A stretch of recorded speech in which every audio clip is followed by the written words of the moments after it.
I was supposed to wait for this character to release to begin talking about her in great detail, but I lost. I caved in. I unfortunately can't hold it in any longer, and she, Sparkle, Hanabi, is Bronya 2.0. Yo, what up, Toshi here. Now let's talk about a few things about what makes Bronya Bronya before we do talk about Sparkle Hanabi. The elemental skill Bronya allows you to push up a character, taking the turn right after Bronya, giving them a fat damage bonus, and dispelling a debuff. Now the thing is about Bronya's elemental skill, this actually gives the ally 100% combat readiness, 100% action forward. So it doesn't give them a true turn. So there is times, or at least one time that I remember, that I pushed up an ally, and as soon as that ally took their turn, the enemy went right before them. That was the first time this ever happened, and it can happen realistically. But the odds of that happening are very low, and this has nothing to do with the video. I just wanted to explain that because she doesn't give your ally an actual turn. She just pushes up the action forward to 100%. It's a little bit different how it's coded and worded, right? Now the thing is, Bronya giving that ally the 100% action forward is very important because it allows her to function especially well with some lightcones that she can only utilize as well. Notably being, but the battle isn't over, Bronya can utilize this lightcone really well because once you push up the action forward of that damage dealer, then you're going to give them this other damage boost on top of the fat damage boost you already give to said damage dealer because they take the turn right after Bronya. Now, as you all know, Sparkle Hanabi in her kit as is, she gives 50% action forward to the ally.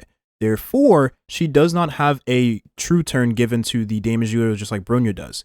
So that means on her 5-star light cone, Bronya's light cone, if you were to put that on the character, you'd have to speed tune some of your damage dealers to go right after Hanabi to utilize the light cone. And it's not to say you can't utilize it, but you actually can. Now there's some characters that can utilize it better than others, and Seele is the best example. Now I'm going to be the first to say this, but I truly believe Seele is the best character to use alongside Hanabi, Sparkle. The reason why is because everything Sparkle provides in her kit is tailor-made for this character and other quantum characters, but really Seele feels like the only character to really take advantage of every single buff this character has in her kit. Seele is naturally going to be really fast because she increases her own speed by 25%.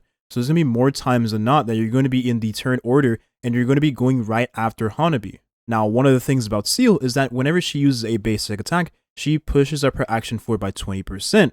So this 20% on top of the 50% that Hanabi gives you means that you're going to have 70% action forward at times.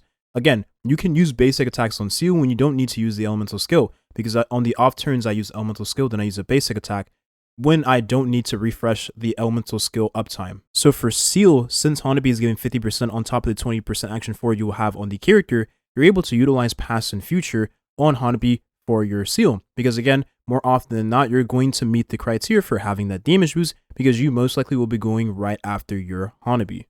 Now let's forget all of that for a second. Let's talk about the first rotation in the fight. So a lot of people have Bronya on a fast build. Now getting speed in this game is the hardest stat across the board, right? Speed is the hardest stat to obtain. So having a fast Bronya is not realistic for most players in the game. But for those of you that actually do have a fast Bronya, you're able to utilize her with faster damage dealers because she can keep up with those damage dealers because of the action forward pushing mechanics she has in her kit and the relic set giving her more action forward, or maybe you have the speed set on the character. But one of the things to take into consideration about Bronya, once you do start the turn order, all of the allies in the turn order are going to be close together when it comes to the percentage of action forward. So if you have Hanabi on the same light cone choice as Bronya, you're going to give them that damage bonus whenever you do start the fight. So that's one way of getting that percent damage from the light cone that Bronya utilizes as well. And the truth is, Hanabi and Bronya have the same base speed.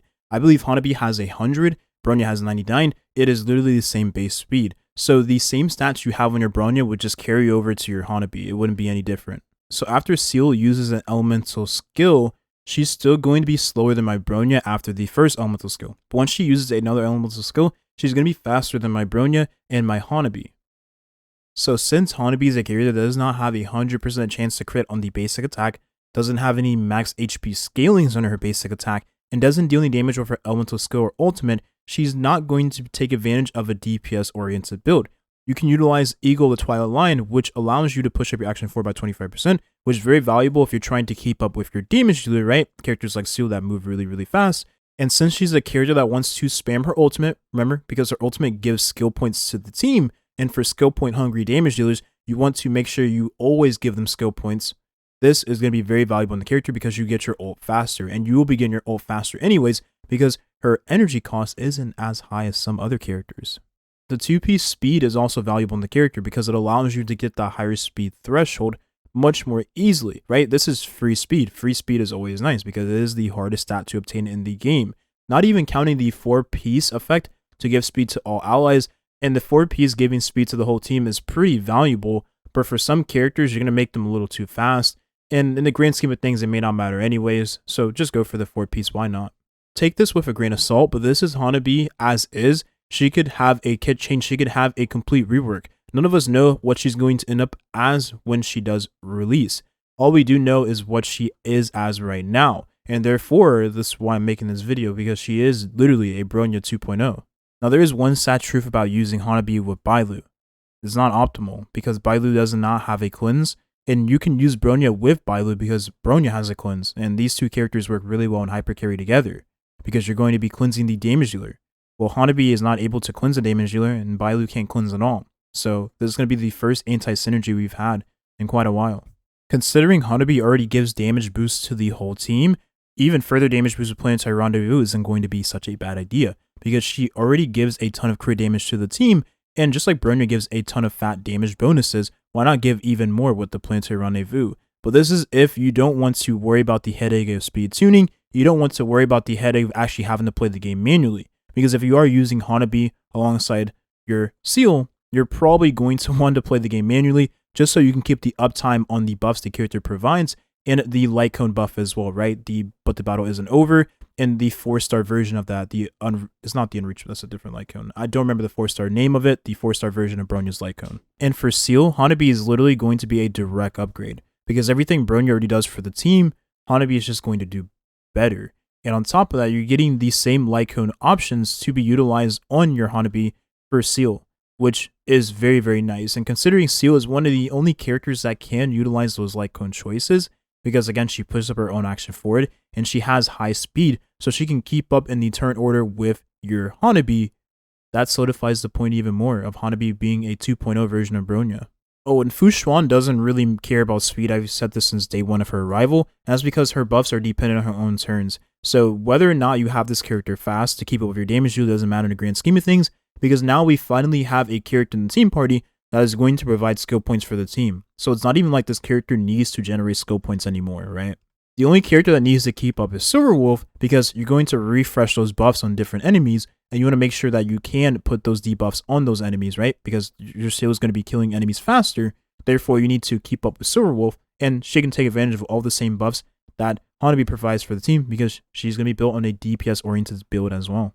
I currently have 149 speed on my Silverwolf, but I definitely want her to be slightly faster. The faster you can have this character, the better, but do keep in mind that it may mess with the action forward of your team, so there may be times where your Seele doesn't get the damage bonus from Hanabi's 5-star light cone, right? But the battle isn't over, or the 4-star version of that past and future. So you probably will just opt to use Planetary Rendezvous to just alleviate the headache of having to worry about any of this to begin with, right? So there you have it. Like I said before, I could not hold it any longer. I really want to talk about this character more. That's all I'm really going to say about Hanabi. We'll talk about more when this character does get close to her arrival, or when we do receive more information to go over and discuss about for this character. There's a lot of videos to make on this character, so I can't wait. And I already have some planned out, so look forward to that. Anyways, thank you for watching, and have a nice rest of your day. Peace.